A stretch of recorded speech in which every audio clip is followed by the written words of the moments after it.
Hey there everyone, and welcome to another daily dose of Aether Raids. Today's video features 3 matches because I actually lost this first one. Well, maybe lost is not as accurate a term as blundered. It was actually a winnable match with a strategy that, embarrassingly enough, I actually had been considering and I didn't end up going with it, so that kind of sucked. This is a space oppression map, and the high move cavalry just threaten a whole lot of space, not giving you a whole lot of room to work with here. The best way to approach this, I believe, would be to break the mess hall and the breakable block and just stick units in range of Selena and Leaf, ideally ones that can land the KOs. And then you would want to place Legendary Sigurd's target over on the left-hand side to force him to go 1 space right and then 3 spaces down out of range of the refreshers. So that's definitely the easiest thing you can do. Whether you do that with just straight 2 tanks or with a far safe armor doesn't really matter, but that's the winning strategy in my book. So with that said, I'm going to go ahead and get into my clear. I deployed the Ceta team for this match, and I actually blundered this super hard. I left Harmonic Ceta in range of Selena, with the idea being that Selena would attack, get repositioned by Sigurd, then refreshed by Legendary Azura, and then attack my Flying Ceta, who I left adjacent to Harmonic Ceta. Then, because my plan was to break the block 2 spaces above air, I thought, okay, well, Leaf's just going to move 3 spaces down, be out of range of the dual peony refresh, and everything will be okay. In reality, after repositioning Selena, Sigurd is eligible for reposition himself, so Leaf did that, got refreshed by Duo Peony, and took out my poor Harmonic Ceta, so that kind of sucked. What made it really annoying, though, is that one sequence that I was considering during pre-battle planning was just leaving Azura in range of Leaf. Now, of course, that also leaves her in range of Selena's second attack, but she can actually handle that. And what made me not do it was, 1, not really wanting to calculate that, and 2, preferring to minimize damage taken, which is just a weird tendency that I have that the game happened to make me pay for this time. So that kind of sucked. And one other thing to note for that approach is that Leaf, position-wise, would have been eligible for a reposition from Sigurd instead of Selena. However, Selena actually wins the tiebreak. The tiebreaks are, 1, do you have to warp to get to the target, in which case Sigurd doesn't warp, so yeah, not applicable. And then the next tiebreak is visible stat total, and Selena wins that tiebreak. So she would still have gotten the reposition, but instead, I played it dumb, and yeah, I ended up having to surrender this one. The second map is another space oppression setup. This one is more open. The first map was kind of like I'll take away a lot of your movement options and just leave it at that. And then this one is more forcing a turn 1 initiation. So I see 3 big weaknesses for this map. 1, obviously, is gravity. As you can see, this is the first time in almost 9 whole light seasons where I'm deploying a team other than the Ceta team. That was an absolutely insane run that they went on, but the Elise team was definitely the right call for this map. You can apply gravity to the entire team by just hitting Ethlin and Note, so that is the important thing to note here. The second method that I see that you can employ is just boring save armors. They should be able to handle this map pretty easily. And then the third possible strategy that I see is a Gale Force Blitz. And for that strategy, you want to focus mostly on these 2 spaces, because if you place your units there, you are blocking in Reinhardt, Byleth, and Triandra, so you only have to KO Ethlin, Sigurd, Note, and Gordon on the player phase. So if you have a Gale Force team that's set up to be able to do that, you should have a pretty easy time with this map. That's it for my analysis. I'm going to go ahead and get into my clear now. I deployed the Elise team for this match, the first time in many, many light seasons that this team has seen play.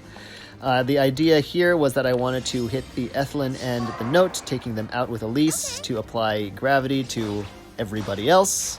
That plan fell a little flat when I realized, oh, Elise can't actually KO Note. She's too bulky. That's unfortunate.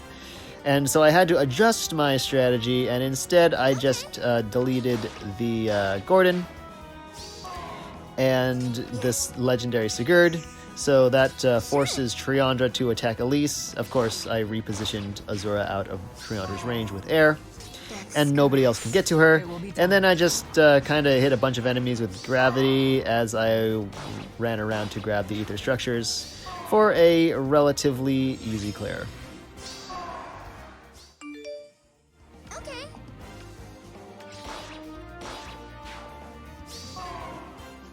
Good morning. Do my best.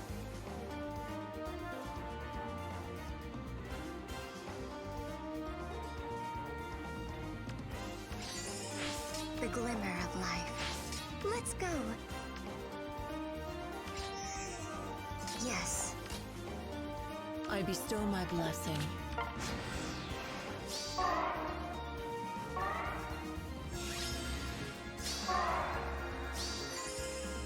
It will be done. Sure. Death's caress. Ready. Okay. What can I do? Very well. Sure.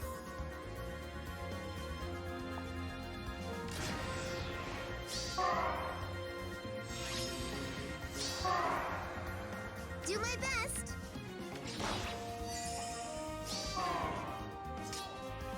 Yes. Maybe this way. The glimmer of life. Yes? Sure. It will be done.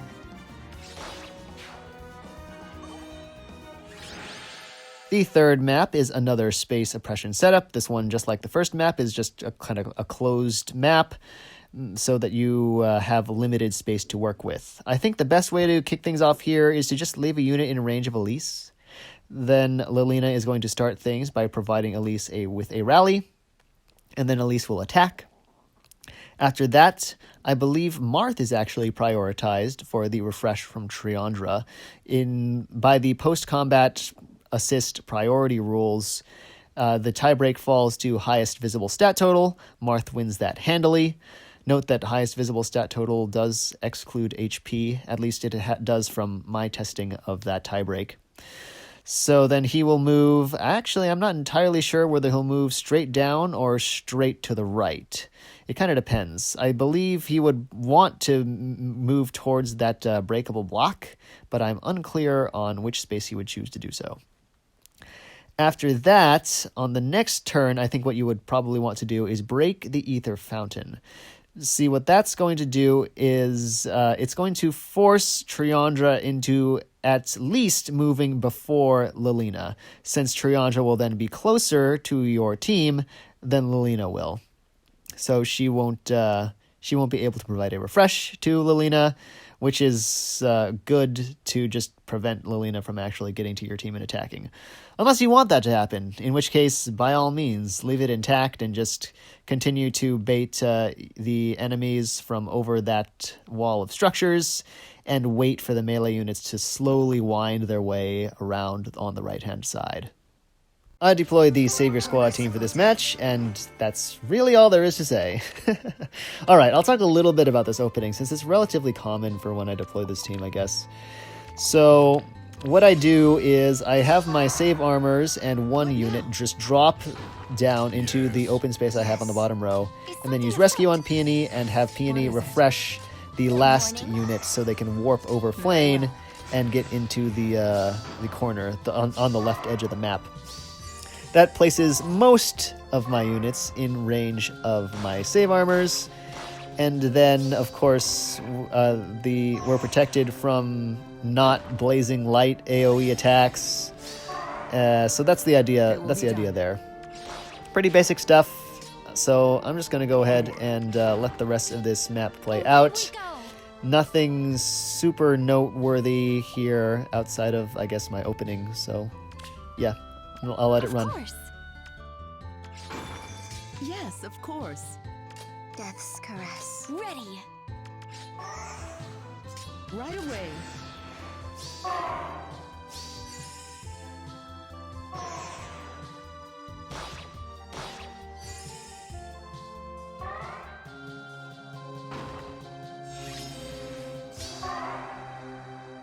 Very well.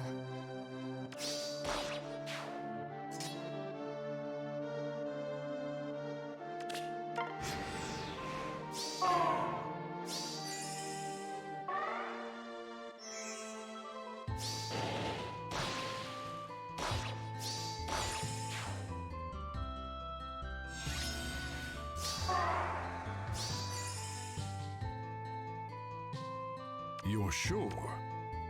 What now? What is it? Is something afoot? Yes. Good morning. Yes, of course. The glimmer of life.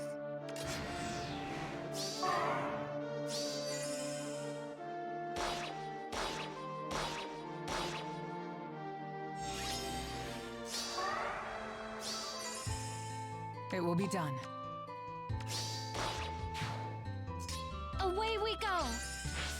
Right away. Onward. Maybe this way. What now? Yes.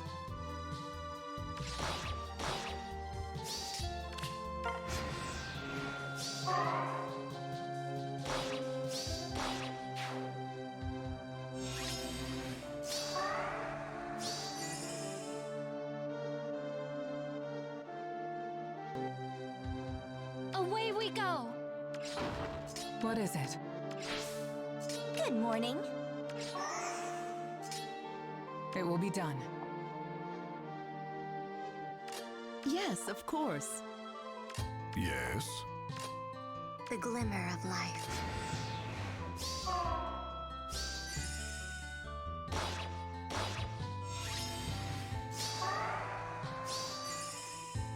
You're sure? Very well. Of course. Ready. Yes. What is it?